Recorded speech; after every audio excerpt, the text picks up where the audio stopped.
The following are the 10 best performing sub-county schools. The first one is from Nyanza. It's called Nyakeore Secondary School.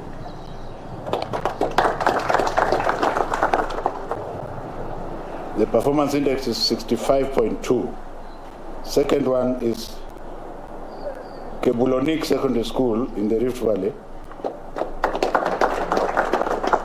The large entry, the performance index is 57.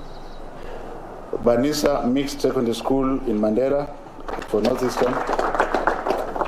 Manyata Mixed Secondary School in Eastern. Shibanga Mixed Secondary School in Western.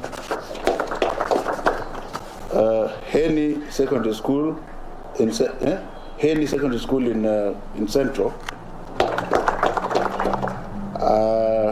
Mary Happy Day School. Mary Happy Day School, if there's such a school, yes. And then, of course, Al Farsi Girls Secondary School.